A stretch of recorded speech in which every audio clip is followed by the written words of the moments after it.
Alright, so this video is going to be about the build of, well, the ultimate build of Bloodborne, honestly. And I mean, this is pretty much what everyone should do because it's pretty much the best build, fastest build, the easiest build. I don't know, depending on your play style, honestly. But alright, so pretty much have the gold RDR or RDO. It's pretty much for aesthetics. Looks cool, good thing, you know. Silent Hill brings back that. And then the Kindhurst armor. If you don't know how to get the Kindhurst armor, Google it. It's not too hard. It's pretty straightforward. Yeah, Hunter's Torch. I never use it. I used the Evelyn +8. Honestly, it's bad.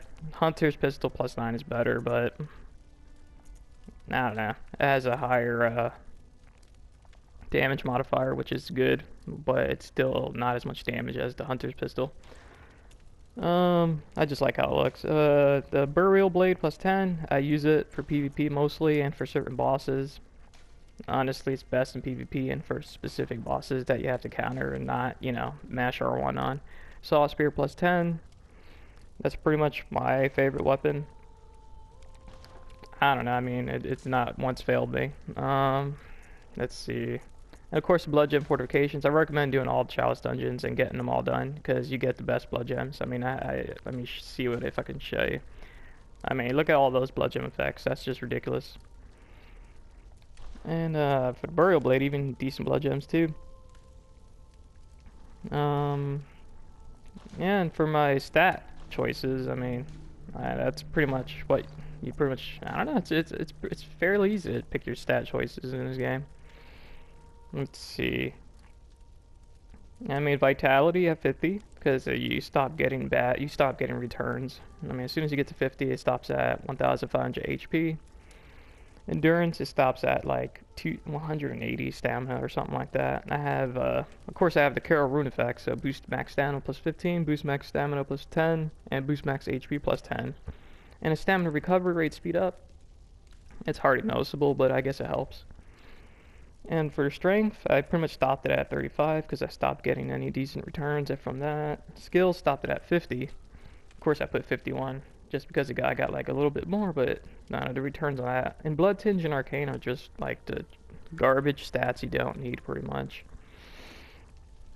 Helps your discovery rate and whatnot, which is nice, but honestly, terrible. Useless. Don't ever invest into those until, you know, you start getting no returns in the rest of your skills. I mean, if you get I got my Arcane to 40 fairly quick in the game because I wanted to use those cool items. I was like, oh, cool magic, but the magic is complete trash and it's useless. And for Blood Tinge, honestly, I upgraded it not too early in the game, but to use the Chickhedge Katana, whatever the heck you pronounce that. Pretty much useless katana. It's cool. It looks cool. It's pretty damn good for PvP, but it's just not worth losing your HP during boss fights, honestly. And yeah, I mean that's pretty much my explanation on my builds. And I guess I'm a fairly high level. I got most of the levels through the chalice dungeons, but I don't know. I was pretty much at where I needed to be, like at level 160. I ended up throwing all my stats into Arcane and Blood Tinge, which didn't help me much really. So you could get a fairly high level, fairly fast, fairly strong, very early in the game. And there's always those good spots to farm with the 2 pigs in certain areas in the game. There's always 2 pigs to kill. It's funny.